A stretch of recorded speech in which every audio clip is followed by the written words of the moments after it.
यहाँ पे मणिपुर की चर्चा कर रहे हैं। एक तो मणिपुर के अंदर जो घटनाएं घटी वो बेहद दर्दनाक हैं, लेकिन उससे भी ज़्यादा दर्दनाक जिस तरह से भारतीय जनता पार्टी के एमएलएज जो कह के यहाँ से सदन छोड़ के बाहर चले गए और बाहर जाके चैनलों पे बाइट दे रहे हैं।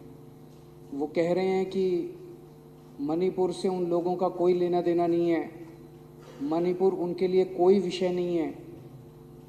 मैं ये सोच रहा था, ये सारे चैनलों पे भी चल रहा है, सारे चैनलों पे चल रहा है कि भारतीय जनता पार्टी के विधायक जो हैं वो विधानसभा छोड़ के ये कह के चले गए कि मणिपुर से उन लोगों का कोई लेना देना नहीं है, मणिपुर उनके लिए कोई विषय नहीं है। पूरे देश में इस टाइम टीवी चैनलों पे ये चल रहा है और मणिपुर के लोग भी ये देख रहे होंगे। और जब मणिपुर के लोग ये देख रहे होंगे कि दिल्ली के अंदर बैठे हुए विधायक, दिल्ली के विधायक, भारतीय जनता पार्टी के विधायक साफ साफ ये कह रहे हैं कि मणिपुर से उनको कोई लेना देना नहीं है, उनके दिल पे क्या गुजर रही होगी। अध्यक्ष महोदया, ये केवल भारतीय जनता पार्टी के कुछ विधायक नहीं कह रहे, ऊपर से नीचे तक पूरी की पूरी इनकी सारी सरकारें और उनके सबसे बड़े नेता प्रधानमंत्री श्री नरेंद्र मोदी जी का संदेश है कि मणिपुर से उनका कोई लेना देना नहीं। जब से मणिपुर की घटना घटी है, प्रधानमंत्री जी चुप हैं। मणिपुर के अंदर 6500 एफआईआर हो गई 190 दिन के अंदर। 3 मई से लेकर 31 जुलाई के बीच में 6500 एफआईआर हो गई। प्रधानमंत्री जी चुप रहे। मणिपुर में 4000 लोगों के घर जला दिए गए, प्रधानमंत्री जी चुप रहे। 60,000 लोग बेघर हो गए, प्रधानमंत्री जी चुप रहे। 150 से ज्यादा लोगों की मौत हो गई, प्रधानमंत्री जी चुप रहे। 350 धार्मिक स्थल जला दिए गए, प्रधानमंत्री जी चुप रहे। केंद्रीय फोर्सेस, आसाम राइफल्स और मणिपुर पुलिस के बीच में खुलेआम झगड़ा हो गया और गोलाबारी हो गई, जो आज तक भारत में कभी नहीं हुई कि सेंट्रल फोर्सेस और लोकल पुलिस के बीच में झगड़ा हो जाए। पूरी दुनिया के अंदर भारत की थू थू हो रही है। यूरोपियन पार्लियामेंट के अंदर इस पे चर्चा हुई, अमेरिका के अंदर इस पे चर्चा हुई, वहां के नेताओं ने इसकी थू थू की, लेकिन भारत के प्रधानमंत्री चुप रहे, कुछ नहीं बोले। और एक दिन जब एक वीडियो चारों तरफ सर्कुलेट हुआ जिसमें हमारी 2 या 3 बहनों को निर्वस्त्र करके सड़क के ऊपर घुमाया गया और उनके साथ खुलेआम सरेआम कई लोगों ने मिलकर गलत काम किया, तब भी प्रधानमंत्री जी चुप रहे। उनके मुख्यमंत्री कहते हैं ये कोई आइसोलेटेड इंसिडेंट नहीं है, यहां तो ये रोज ही हो रहा है। मैं ये पूछना चाहता हूं कि एक देश का प्रधानमंत्री एक पिता के समान होता है सबके लिए। वो जो बेटियां जिनके साथ ये गलत काम किया जा रहा था, या इतनी बेटियों के साथ उनके मुख्यमंत्री का, बीरेंद्र सिंह का कहना है कि ये तो रोज हो रहा है। यहां पे लोग प्रधानमंत्री को रोज याद नहीं करते। आज मेरे घर में सब्जी नहीं बनी, घर में पानी नहीं आ रहा, तो लोग प्रधानमंत्री को याद नहीं करते। प्रधानमंत्री को याद तब करते हैं जब सारे सिस्टम फेल हो जाते हैं, तब आदमी याद करता है यार मेरा प्रधानमंत्री मेरे को बचाएगा। उन महिलाओं के लिए तो सब कुछ फेल हो गया था जिनको निर्वस्त्र करके वहां पे खुलेआम सड़कों पे घुमाया गया और खुलेआम उनके साथ गलत काम किया गया। वो तो बेटियां हैं हमारे देश की, वो तो प्रधानमंत्री जी की उम्र के हिसाब से वो तो उनके पिता समान है। पोजीशन के हिसाब से भी, उम्र के हिसाब से भी प्रधानमंत्री तो उनके पिता समान है। और जिस दिन अगर बेटियों की सरेआम इज्जत लुट रही है और बाप कहे कि मेरा इससे कोई लेना देना नहीं है, तो बेटियां कहाँ जाएंगी? बाप अगर ऐसे मौके पे मुंह मोड़ ले तो बेटियां कहाँ जाएंगी? मैं देख रहा था एक रिटायर्ड आर्मी ऑफिसर जो मणिपुर का रहने वाला, उसका एक वीडियो सर्कुलेट हो रहा था। वो प्रधानमंत्री मोदी जी का बहुत बड़ा भक्त होता था, अंध भक्त होता था। उसका पिछला ट्विटर अकाउंट उठा के देखो, उसने मोदी जी के लिए अंध भक्ति में पिछले कई सालों से खूब ट्वीट किए हुए हैं। वो रो रहा था उस वीडियो में। और रोते हुए कह रहा था कि प्रधानमंत्री जी, मैंने नहीं सोचा था कि आप हमें इस तरह से धोखा देंगे, मैंने नहीं सोचा था कि आप हमारी पीठ में छुरा घोंपेंगे, आप हमें हमारे हाल पे इस तरह से छोड़ देंगे। ये सारे बीजेपी वाले कह रहे हैं कि ये अकेला प्रधानमंत्री आज जो पिछले 9 साल में 50 बार नॉर्थ ईस्ट गया था। अध्यक्ष महोदया, हमारा कोई रिश्तेदार हमारे खुशी के मौके पे तो रोज आए, लेकिन जिस दिन मुसीबत हो उस दिन मुंह मोड़ ले। तो आदमी तो असली दोस्त तो वही होता है ना जो मुसीबत में काम आता है। असली साथी वो थोड़ी होता है जो कि शादी ब्याह में। तो जब हमारे घर में मुसीबत आई, जब मणिपुर के अंदर मुसीबत आई, जब मणिपुर जल रहा था, लोग मर रहे थे, लोगों के घर जलाए जा रहे थे, महिलाओं के साथ गलत काम किया जा रहा था, तब आपको सुध नहीं आई, तब आप अपने कमरे के अंदर कुंडी मार के बैठ गए। पूरा देश इस टाइम स्तब्ध है और पूरा देश पूछ रहा है कि प्रधानमंत्री की चुप्पी का कारण क्या है। प्रधानमंत्री ना कुछ कर रहे हैं और ना कुछ बोल रहे हैं। प्रधानमंत्री की चुप्पी का कारण क्या है, ये पूरे देश के अंदर इस वक्त चर्चा का विषय। और ये पहली बार नहीं है, पिछले 9 साल के अंदर जब जब इस देश के ऊपर आपदा आई, जब जब इस देश के अंदर कोई आपदा आई, ये प्रधानमंत्री चुप हो गए, अपने कमरे में जाके अंदर कुंडी मार के बैठ गए। ये प्रधानमंत्री मैदान छोड़ के भाग गए। ये प्रधानमंत्री कहीं दिखाई नहीं दिए, लोग चिल्लाते रहे।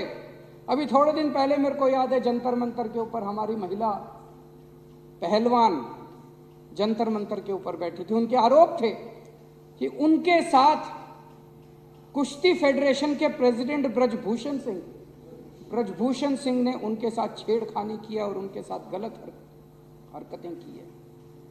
यही महिला पहलवान जब मेडल जीत के आई थी ओलंपिक के अंदर, तो प्रधानमंत्री जी सबसे पहले फोटो खिंचवाने पहुंच गए थे। और वो वीडियो भी देखा मैंने जिसमें उन्होंने महिला पहलवानों को कहा, बेटा तुम मेरी बेटियों के समान हो, कल को कोई दिक्कत हो मेरे पास आ जाना। जब उन महिला पहलवानों ने कहा कि हमारे साथ पिताजी, हमारे साथ गड़बड़ हो गई, हमारे साथ बदसलूकी हो गई, तो प्रधानमंत्री जी चुप हो गए।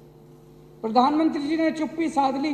कम से कम इतना तो कह देते, प्रधानमंत्री जी अगर इतना ही कह देते कि बेटा चिंता ना करो, मैं हूं, मैं जांच कराऊंगा, दोषियों को सजा दिलवाऊंगा, कम से कम लोगों को संतुष्टि तो मिल जाती कि प्रधानमंत्री है। मणिपुर के केस में कम से कम इतना ही कह देते, मणिपुर के लोगों को एक अपील, शांति की अपील ही कर देते प्रधानमंत्री कि मैं मणिपुर के लोगों से शांति की अपील करता हूं कि कृपया हिंसा मत कीजिए। शांति की अपील तक नहीं करते हमारे प्रधानमंत्री, कमरे में कुंडी मार के बैठ जाते।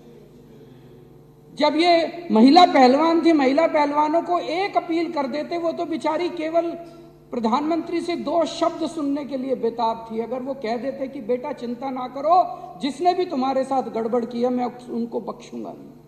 उन्होंने क्या किया, सुप्रीम कोर्ट जाना पड़ा इन बिचारी महिला पहलवानों को एक एफआईआर दर्ज कराने के लिए, एक एफआईआर दर्ज कराने के लिए। ऐसे प्रधानमंत्री हैं। जब चाइना पिछले 9 साल से चाइना हमें आंख दिखा रहा है, जब देखो चाइना हमें आंख दिखा रहा है, प्रधानमंत्री जी चुप हैं। प्रधानमंत्री जी के मुंह बंद है। प्रधानमंत्री के मुंह से चाइना शब्द नहीं निकलता इस प्रधानमंत्री के मुंह से। मेरे को याद है अक्टूबर 2019 में चाइना के राष्ट्रपति इंडिया आए और इंडिया के अंदर तमिलनाडु में महाबलेश्वर में दोनों हाथ में हाथ मिला के चाइना के राष्ट्रपति और हमारे प्रधानमंत्री हाथ में हाथ मिला के महाबलीपुरम के मंदिर में घूम रहे थे। उसके फोटो खींचे गए अक्टूबर 2019।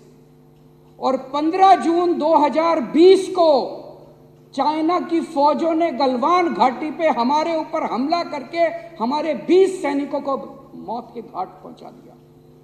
2000 स्क्वायर किलोमीटर का एरिया कब्जा कर लिया। 2000 स्क्वायर किलोमीटर मतलब दिल्ली 1400 स्क्वायर किलोमीटर है। दिल्ली से 1.5 गुना इलाका, दिल्ली से 1.5 गुना इलाका चाइना के फोर्सेस ने कब्जा कर लिया हमारा। प्रधानमंत्री जी चुप रहे, उन्होंने कुछ नहीं बोला। अफवाहें लेके कई लोगों का दावा है, अफवाहें कि 2000 स्क्वायर किलोमीटर जो इन्होंने हमारा कब्जा किया है, अंडर हैंड डीलिंग करके कोई चुपके से डील हुई है और शायद इन्होंने ये उनको दे दिया है, उनसे संधि। अध्यक्ष महोदय, सबसे शर्मनाक बयान अभी फरवरी के महीने में हमारे भारत के विदेश मंत्री एस जयशंकर का आया। उन्होंने कहा they are the bigger economy, China हमसे बड़ी इकोनॉमी है। What I am going to do, मैं क्या करूं? हद है यार, हमारे देश का विदेश मंत्री कहता मैं क्या करूं? As a smaller economy I am going to pick up a fight with the bigger economy. It is not a question of being reactionary. It's a question of common sense. ये हमारे देश के विदेश मंत्री कह रहे हैं। इसके ऊपर बहुत सारे रिटायर्ड आर्मी के अफसरों ने लिखा। एक मेजर जनरल शैल झा हैं, उन्होंने ट्वीट किया, mister Jaishankar should know that it's not India but China which is picking up the fight. Economy or no economy, if we bow down to a bully, we are abandoning our self-respect. Is it acceptable? What a shame. It's cowardice. अध्यक्ष महोदया, ये लोग पानी P P के जवाहरलाल नेहरू को गालियां देते हैं। कम से कम उस जवाहरलाल नेहरू ने चाइना की आंखों में आंखें डाल के उनके साथ युद्ध तो किया था। इन्होंने तो देश को सरेंडर कर दिया चाइना के सामने। और उन्होंने हमारा हमला किया, हमारे 2000 स्क्वायर किलोमीटर एरिया को ले लिया। इन्होंने बदले में चाइना को इनाम दिया। 2018-19 में चाइना के साथ हमारा ट्रेड, हमारा व्यापार 87 बिलियन डॉलर्स का था, उसको 1.5 गुना करके 22-23 में ये 114 बिलियन डॉलर का व्यापार हो गया। मैं आज देश के लोगों से पूछना चाहता हूं, आपको धंधा करने वाला प्रधानमंत्री चाहिए, आपको बिजनेसमैन प्रधानमंत्री चाहिए, या देश की रक्षा और देश का सम्मान करने वाला प्रधानमंत्री देश को चाहिए? सब लोग ये जानना चाहते हैं कि प्रधानमंत्री चुप क्यों है। अगर हम एक ही काम कर देते, इसमें डरने की क्या बात थी? हम चाइना से इतना माल इंपोर्ट करते हैं, हम उनके साथ इंपोर्ट करना बंद कर देते हैं। मैं प्रधानमंत्री जी को कहना चाहता हूं, आंख दिखाने की हिम्मत तो दिखाओ। हाथ में हाथ डाल के मंदिर में घूमने से इश्क होता है, कूटनीति नहीं होती, डिप्लोमेसी नहीं होती। डिप्लोमेसी करने के लिए तो आपको आंखें दिखानी पड़ती है। अडानी का घोटाला हुआ, एक हिंडनबर्ग रिपोर्ट आई जनवरी के महीने में, जिसने पूरे देश में क्या पूरी दुनिया के अंदर हलचल मचा दी। दुनिया का सबसे तीसरे नंबर पे अमीर आदमी था, तीसरे नंबर पे सबसे अमीर आदमी अचानक जो है उसकी, और पूरा बॉम्बे स्टॉक एक्सचेंज तहस नहस हो गया। लाखों इन्वेस्टर्स का पैसा डूब गया, LIC का पैसा डूब गया, बैंकों का पैसा डूब गया। प्रधानमंत्री जी चुप रहे। अरे एक बार बाहर आके इतना ही कह देते, मैं जांच कराऊंगा, दोषियों को सजा दूंगा, ये तो कह देते, एक ट्वीट ही कर देते कि मैं दोषियों को सजा दूंगा, जांच कराऊंगा, जिन लोगों ने देश का पैसा लूटा, जिन लोगों ने फ्रॉड किया, उनको मैं बख्शूं, इतना ही कह देते। प्रधानमंत्री जी चुप रहे। तो अब लोगों को लगने लगा यार अडानी का पैसा तो सारा मोदी का पैसा है। मोदी चुप क्यों है? मोदी बोलता क्यों नहीं है? मोदी बचा क्यों रहा है उसको? तो लोगों को लगने लगा यार ये सारा पैसा जो है ये मोदी का पैसा है। जनता जानना चाहती है असलियत क्या है। अगर प्रधानमंत्री चुप हो जाएगा और कुछ बोलेगा नहीं तो अफवाहों का बाजार गर्म होता है। चारों तरफ अफवाहें फैलती हैं और देश के लिए अच्छी बात नहीं है अगर चारों तरफ अफवाहें फैले इस तरह से। इनके समय में पिछले 9 साल में 13 लाख करोड़ रुपए के बैंकों के कर्जे कुछ चंद अमीर लोगों के माफ कर दिए गए। इन्होंने नीरव मोदी को भगा दिया, इन्होंने मेहुल चोकसी को भगा दिया, ललित मोदी को भगा दिया, विजय माल्या को भगा दिया। वो क्या कहते हैं, जो क्या नोटिस होता है जो बाहर जाने से रोकने के, नहीं वो मनीष के खिलाफ करा इन्होंने लुकआउट नोटिस। नहीं, लुकआउट भी नहीं होता, कुछ नोटिस होता है। भाई तुमने मनीष के खिलाफ वो नोटिस कर दिया यार, थोड़ा नीरव मोदी के खिलाफ भी वो नोटिस कर देते। वो यूं ही भाग गया वो एयरपोर्ट से बैठ के, वो कोई वेश बदल के तो गया नहीं। नीरव मोदी भाग गया, मेहुल चौकसी भाग गया, विजय माल्या भाग गया, ये यूं ही भाग गए, भगाए गए। देश जानना चाहता है प्रधानमंत्री जी आपका इनसे क्या रिश्ता है, क्या डील है आपकी इनसे। ऐसे ही थोड़ी भाग गए सारे के सारे। अभी आरबीआई की रिपोर्ट आई है, 16,000 विलफुल डिफॉल्टर। विलफुल डिफॉल्टर का मतलब होता है जिनके पास पैसे हैं, जानबूझ के नहीं दे रहे। एक तो है भाई कोई बैंकक्रप्ट हो गया, उसके पास पैसे नहीं है, धंधा चौपट हो गया। एक है विलफुल डिफॉल्टर। विलफुल डिफॉल्टर वो होते हैं जिनके पास पैसे हैं, नीयत नहीं है, वो दे नहीं रहे। आरबीआई कह रही है 16,000 विलफुल डिफॉल्टर है जो नहीं दे रहे। तो क्यों नहीं दे रहे? उनको जेल में नहीं डालते, उन पे ईडी नहीं करते, उन पे सीबीआई नहीं करते। तो प्रधानमंत्री से पूछना तो चाहते हैं लोग कि भैया आपका क्या है, उनके साथ क्या डील हो रही है। ये जनता पूछना तो चाहती है, ये क्या अंदर खाने चल क्या रहा है। ये 16,000 विलफुल डिफॉल्टर। हमारे प्रधानमंत्री जी चुप क्यों हैं? बोलें तो सही, कुछ तो बोलो प्रधानमंत्री जी। आपके केंद्रीय मंत्री के, जब किसान आंदोलन चल रहा था, केंद्रीय मंत्री के बेटे ने किसानों के ऊपर लखीमपुर खेरी में जीप चढ़ा दी। वीडियो है सबके सामने, उसका सबूत है सबके सामने।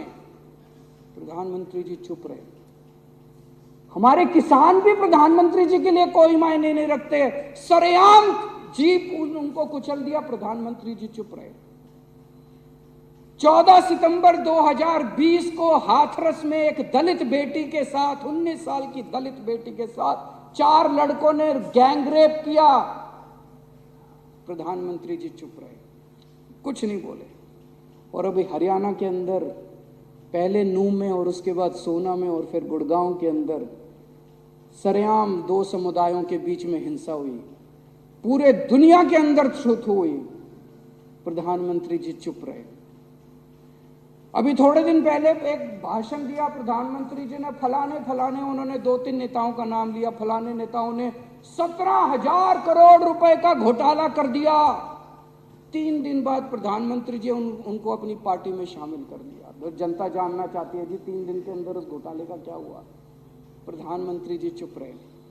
अभी किसी ने सीएजी की रिपोर्ट आई है कि 18 करोड़ रुपए प्रति किलोमीटर की सड़क को 250 करोड़ रुपए प्रति किलोमीटर की सड़क पे बना दिया। प्रधानमंत्री जी चुप रहे।